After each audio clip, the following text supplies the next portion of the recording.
Miami's top defensive tackle target has chosen a different destination in the transfer portal. So where will the Miami Hurricanes turn to next? You are Locked On Canes, your daily podcast on the Miami Hurricanes, part of the Locked On Podcast Network, your team every day.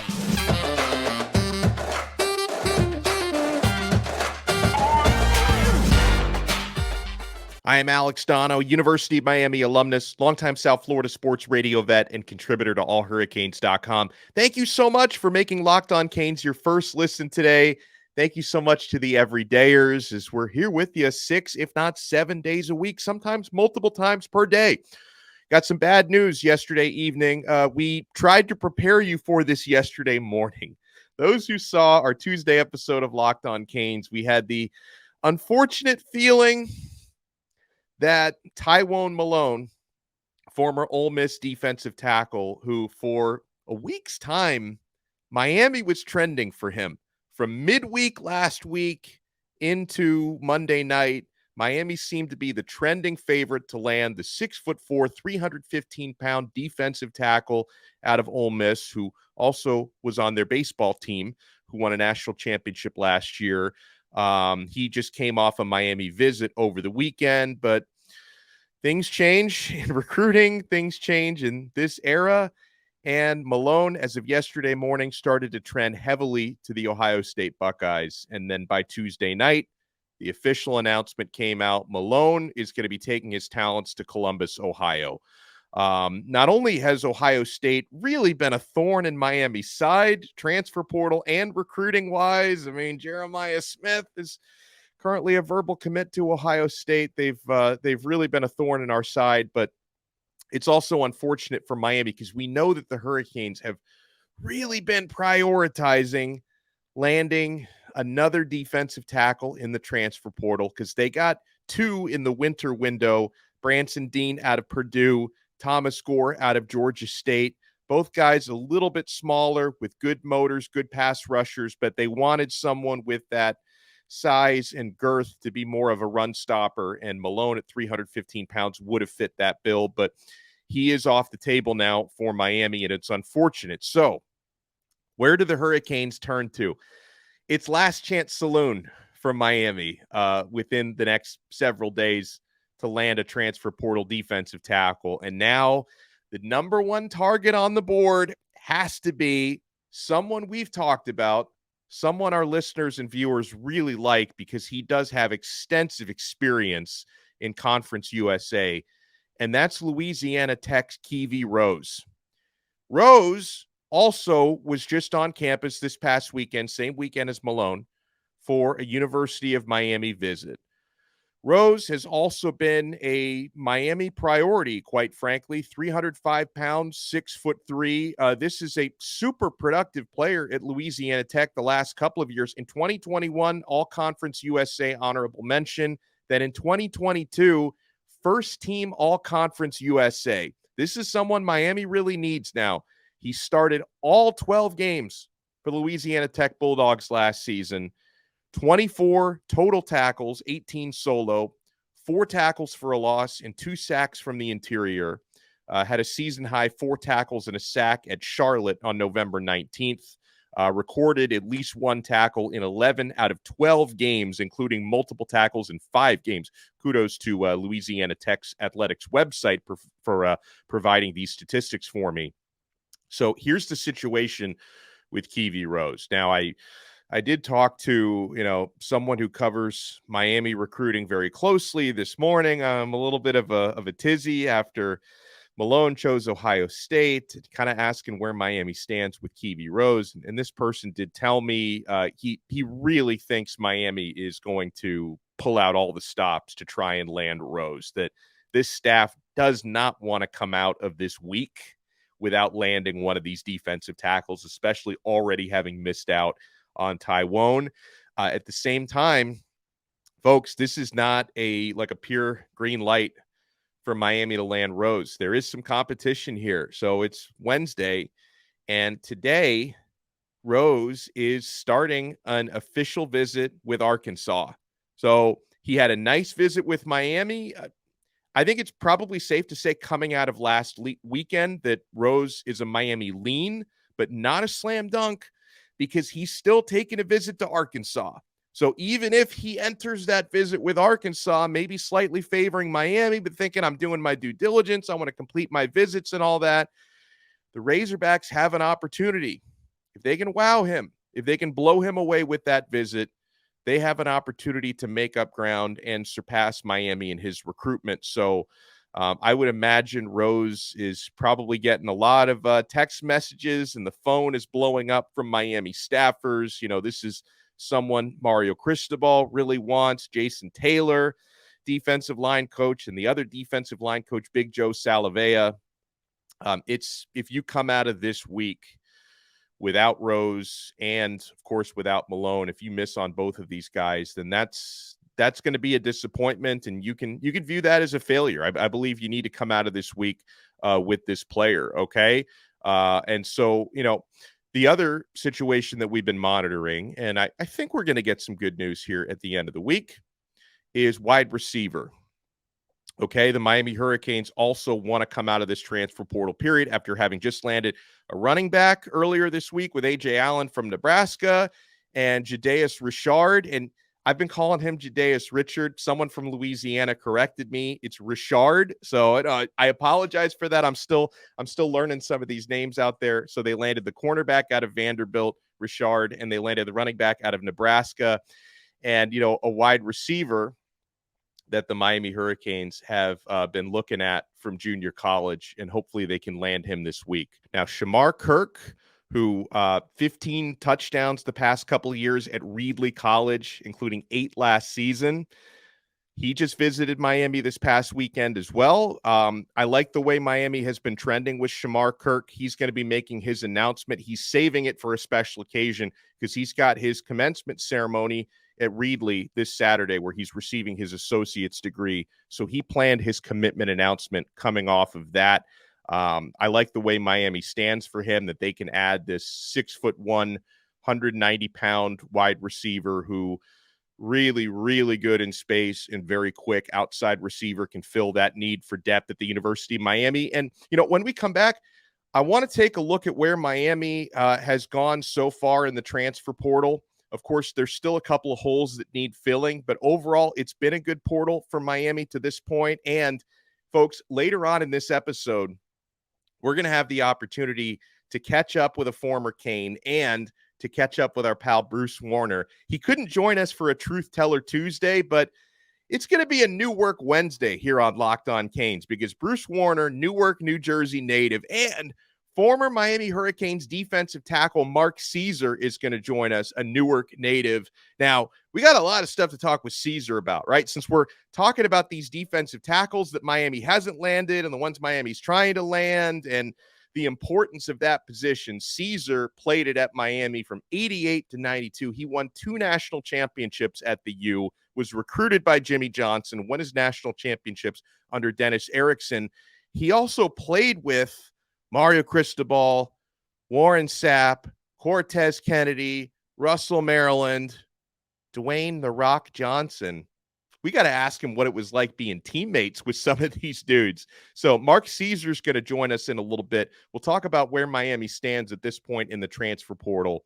Keep it locked right here. We're only getting started on Locked On Canes.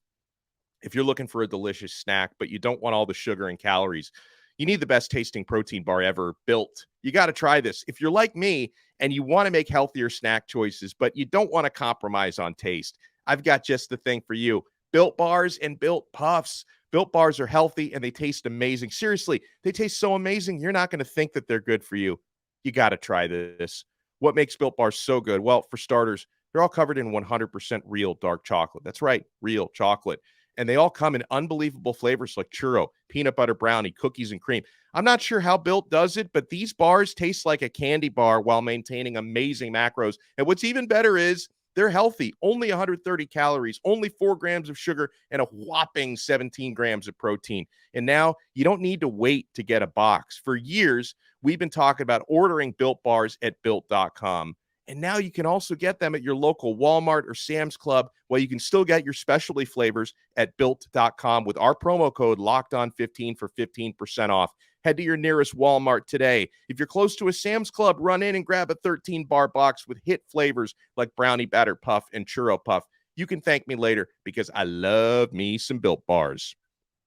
Thank you so much to the everydayers for making Locked On Canes a part of your day. We are available free, Apple Podcasts, Spotify, Google, Odyssey app, wherever you get your podcasts, and we are available free on YouTube as well. Make sure to smash that like button and subscribe to our channel. So the Miami Hurricanes have still the 15th ranked transfer portal class in the country, and hopefully we add 2 more pieces to that because I still want a defensive tackle and I still want a wide receiver. But the Hurricanes rank out 15th so far. Here are, in order, the top players Miami has landed. Number 1, according to his grades so far in college, not his academic grades, although he may have an A average for all I know, but we're talking about his football grades. Javion Cohen, the interior offensive lineman from Alabama, he's going to be Miami's starting left guard. Francisco Mauigoa, second-rated player Miami has landed. He, I think, is going to be Miami's starting Mike linebacker. He had an awesome spring. Matt Lee at number 3. Now, Matt Lee, he is going to be Miami's starting center, one of the highest-graded centers in the entire country last season. Then you've got Branson Dean, the defensive tackle out of Purdue. You guys tell me, are we sleeping on Dean a little bit too much? Because, this is one of the higher ranked transfers. He's got a 4-star transfer grade. Yeah, he does. He's a 4-star transfer. So I don't know, maybe we're sleeping on Branson Dean and even Thomas Gore a little bit too much when we talk about this transfer ranking. Then Devontae Brown, who I think is going to be a starting corner, grades out as the next highest guy. Jaden Davis, the corner from Oklahoma that Miami landed a couple of weeks ago, he's got a 4-star average as well. Thomas Gore, 3-star incoming. That's another defensive tackle. Cam McCormick, the tight end out of Oregon, who's got all that experience. He's an 8th-year senior and somehow has 2 years of eligibility left, which is awesome for us. A.J. Allen, then the running back from Nebraska, who Miami landed earlier this week. Terry Roberts, the cornerback out of Iowa, comes in after that. And I believe that's it because I'm looking through the page where this is 24/7 Sports. They also have the outgoing guys listed on there. So I think I've gotten through all the incomings so far. So people have been asking me, which of these transfers do I think are going to have the biggest impact on the team next year? Because, when you're talking about team building, right? I believe the transfer portal primarily is used to fill positions that need emergency depth and to add experience and stopgap type of guys, right? Because sometimes it's good to bring in veterans, especially when you can get somebody from, a program like Alabama in the case of Javion Cohen, because he knows what that winning culture is all about. And that dude, I've had a chance to speak with Cohen. He oozes leadership. So he's going to help that entire offensive line understand what it takes to play as a unit and what it takes to try and step up that level to, what he was a part of in Tuscaloosa for the past couple of years. But still, I believe when you're talking about laying the real foundations for team building, transfer portal is nice and it's important, but the real foundations come in through high school recruiting. That's where you truly build a team. That's the way that teams like Georgia and the Alabamas of the world and the Ohio States are built. The foundations don't come from the transfer portal. The real foundations come in from high school recruiting. And that's why, I don't want to sound like I'm running damage control or something, but, God forbid if Miami does come away from this transfer portal without landing a defensive tackle, I hope that's not the case. But then I'm going to look at the guys coming from within. Joshua Horton, who I don't mention enough, who's going to be a true freshman defensive tackle for the Canes. You look at a guy like that, a young player like Ahmad Moten, who's heading into his 2nd year.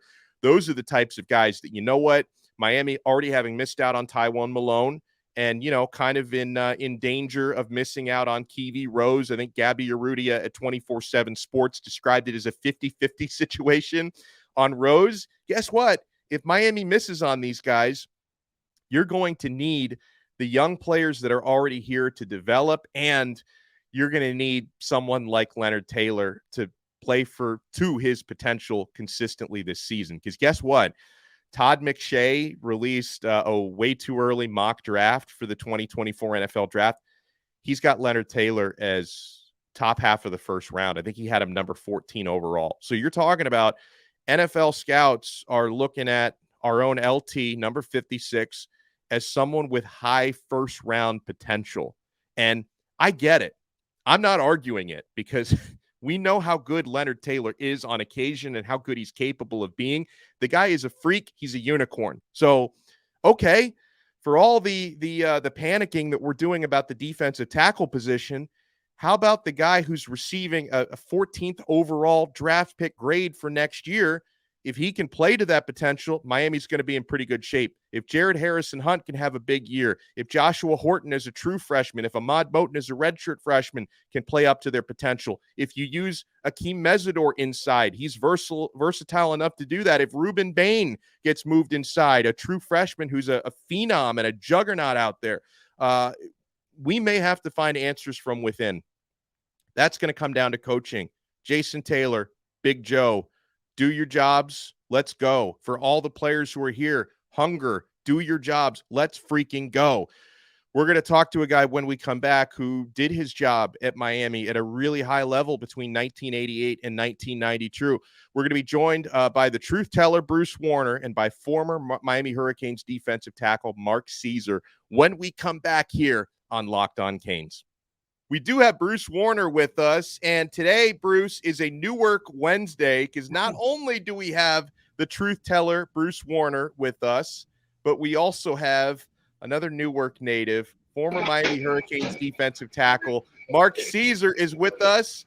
Hello, Mark. How you doing, sir? And thank you so much for taking some time to join us. I'm doing good, Alex. How you doing? I'm doing great. Bruce, how are you? Hey, I'm with Caesar now, man. He's my brother from Newark. We've been friends for 35 years. So I'm really happy he's on the show. I'm not happy he's on dialysis, as everybody can see.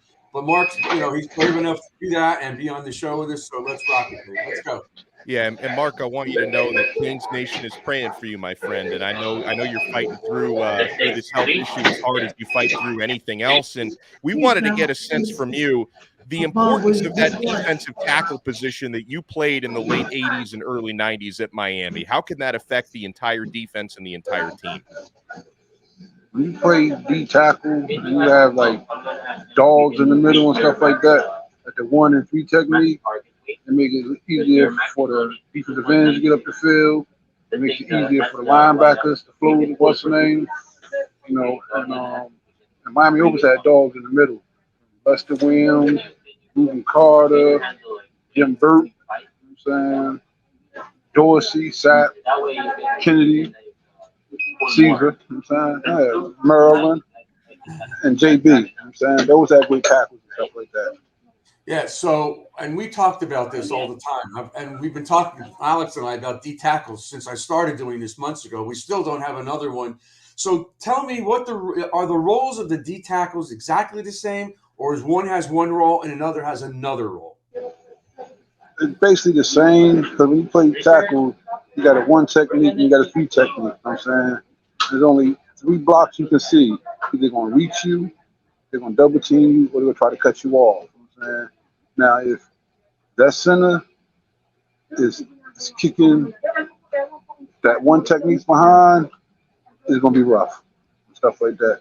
So your 1 technique, 3 technique, you got to dominate. Easy for your 5 and 7 technique, your linebackers to flow to the ball and stuff like that. Let me ask you about this. So what's quick response, Jerome Brown? Jerome's like the trendsetter. So, when you came to Miami, it's like you wanted to be like Jerome. You know what I'm saying? Fashion game after him and everything. I remember the first time I met him, you know what I'm saying? I was starstruck and stuff like that. You know what I'm saying? Russell introduced me to him and said, this guy started with me this year.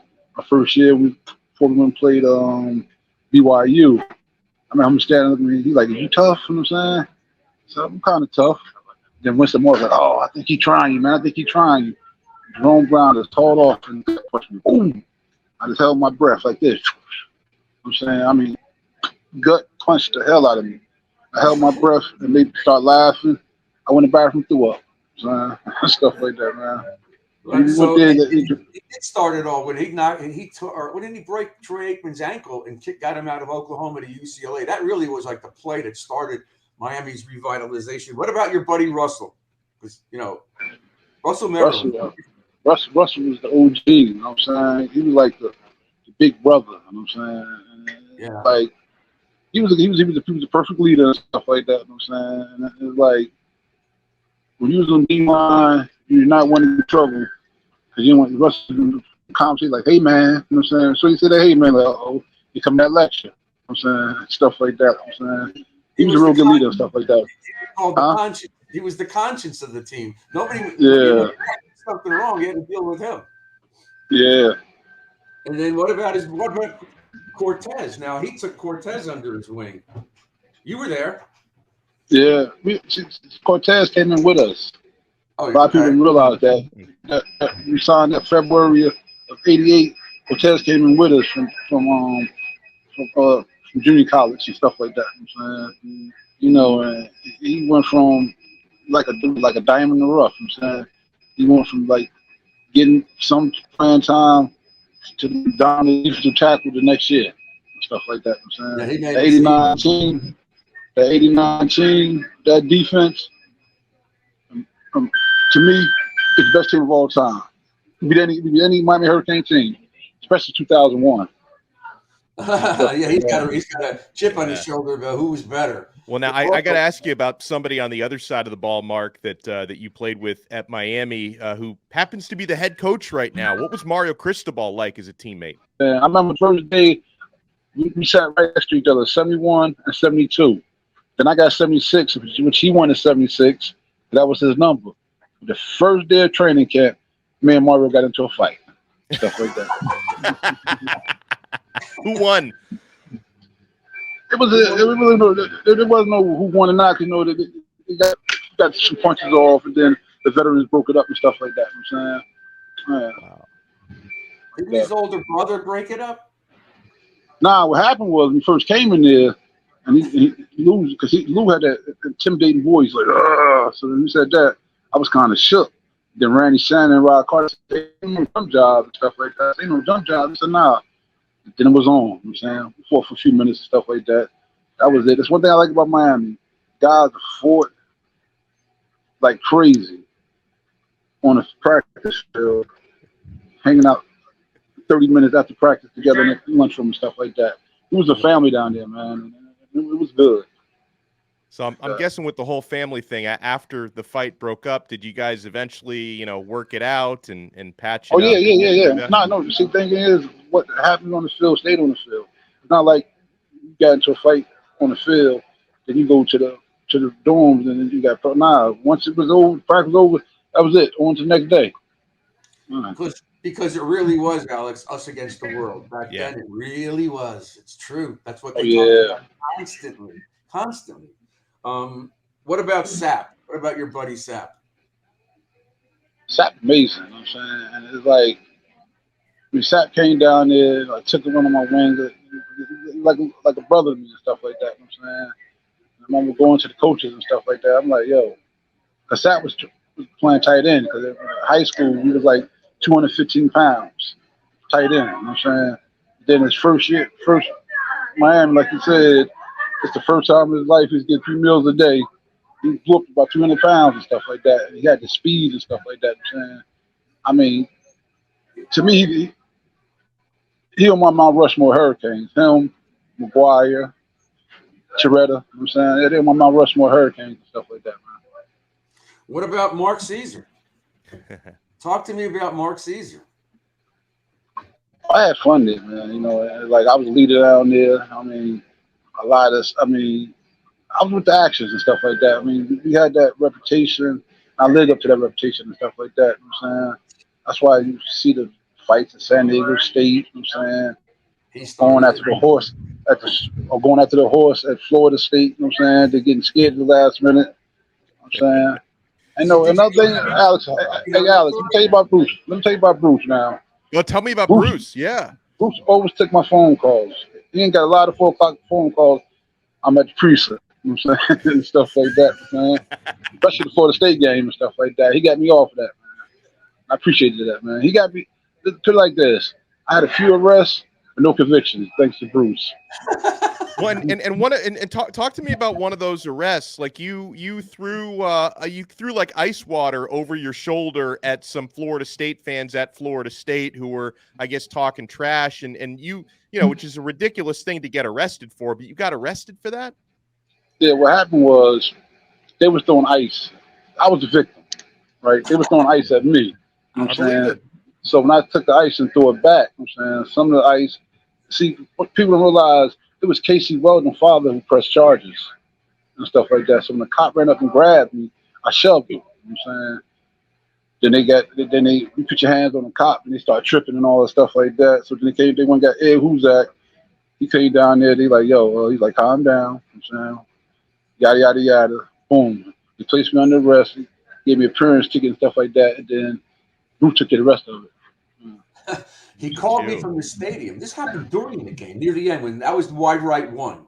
Oh, so they lost. Florida State was losing. So Bruce is trying to watch the game, and then he's getting calls from Mark. Yeah, he called me, and he said, I'm not on the airplane. I said, what do you mean? Where the hell are you? Because I'm in the security office. I got arrested. So now the story can come out. I wrote the letter to Bobby Bowden. I wrote the letter to the cop. I think he signed it. He sent it in, and they dropped everything. But you know, the athletic director we had at the time, I think, was Dave Maggot. You know what I'm saying? Because he got hit in the head with a cup of ice too. You know what I'm saying? The people up there, I mean, they was jacked up. You know what I'm saying? They thought they was a winning game, you know, and we've been beating them so long and stuff like that. You know what I'm saying? Breaking their hearts and stuff like that. 87 and all that stuff like that. So they had a victory. They was up 16-7. We just came right back, man. You know, do what we do. Hey, you know what else happened? I don't think I ever told you this. I might have. The following year, before the Florida State game, wide right 2, I got a call from from ESPN. Fowler? Yeah. Chris Fowler called me up and he says, Bruce, let's go to dinner. So I went to dinner with him. He says, okay, now this was like Thursday before the game. And he says, we got to go. Let's go down to the school and talk to the players. I want to interview the players. I said, I can't go down there. I'm not allowed. But if you want to see some of the players, let's go. So we went to Mark's apartment. And it was Caesar and Handball and Steve McGuire, and I think it was Kelvin Harris. I don't think Leon was there. But anyway. Big Nasty was there, yeah. Keep your cameraman, because you can't record this. So for like 2.5 hours, these guys gave him an earful of you wouldn't believe about Florida State, and they're all the P word, and we're going to kick their ass, and all this stuff. And then probably about 12 years ago, Sports Illustrated did a story on Chris Fowler. And they asked him, what's your greatest interview you ever did? And he said, no one will ever see it. It was down at the University of Miami. And I cannot report, but when he went on the air on Saturday, when they were doing the predictions, he said, I'm picking Miami. They are not afraid of Florida State. They will come out and kick some ass. Because Lee Croson said Miami's scared. He said, yo, you guys ain't scared of nobody. Of course, he said they're scared, and Fowler said, absolutely not. But anyway, you know, this guy's he's my best friend from the Canes. We're Newark brothers from the moment we met. You know, here's this white Jewish kid talking to this guy, and you know, but when I said to where I grew up, and he said, I'm from Newark. That was it, immediate bond, because we bond. Well, I wanted to ask Mark about somebody else that he played with who is more famous for the after the football stuff. But you were a teammate of The Rock. What was Dwayne Johnson like in those days? You know, I was Dwayne Johnson host when he came to Miami, right? And then when he came to school early, right? He stayed with me and Steve McGuire, because you know the first apartment was Russell. The first apartment was Cortez. Cortez gave it to Russell. Russell gave it to me and Steve and stuff like that. So he was staying with us and stuff like that. And you know, like his freshman year, he had one speed, and that was full speed, and he was going crazy. They got to the point one time, Oderon put him in the starting lineup to start him. Then he went up one-on-one against Leon Searcy, and that was it. Leon, that was it. It was ugly after that. You know what I'm saying? And then when he hurt his shoulder, he redshirted him. You know what I'm saying? I remember, like talk to the coaching staff. They go Sapp in there. I remember first asked Sapp, "What you doing here?" He said, "Take your job." You know what I'm saying, and then Sapp was in there, and that was it. You know what I'm saying. So I remember one time trying to motivate him to play hard. I said, "Man, you gonna mess around and become a wrestler in your life, man." And blew up off of that. Yeah. But his nickname was Dewey, wasn't it? Yeah, Ogeron gave him that nickname. Ogeron gave him the nickname? Really? Yeah. I did not know that. Now, I heard he was quiet when I was down there with him. He was quiet a lot. You know, you watch him on wrestling, all that candy ass and all that stuff. All those was Coach Ogeron sayings and stuff like that. Yeah. Like that. Coach Ogeron said all the time, "You get your candy ass kicked." I'm saying, yeah, stuff like that. A lot of sayings he said. I mean, he got right there from Ogeron and stuff like that. Mark Caesar, former Miami Hurricanes defensive tackle, is with us. Mark, I can't thank you enough for taking the time today. And I just want you to know, I know you're dealing with all this stuff health wise, and we're all praying for you, man, because you're an amazing human being, amazing stories, and I know you're fighting this as hard as you fight anything else in life. So thank you so much for taking the time. I appreciate it. It's a lot easier, you know what I'm saying? Rod Daffy and Diego London. Rod already had a kidney transplant, and Diego going through the same thing I'm going through right now. So you can lean on the brotherhood and stuff like that. It's a lot easier and stuff like that. You know what I'm saying? Plus, I have to deal with Bruce because his son. You know what I'm saying? So it is what it is. You know what I'm saying? Yeah. God bless you, Mark and Bruce. Thank you so much. And guys, we'll talk to you again next time on another episode of Locked On Canes, part of the awesome Locked On Podcast Network. Your team every day.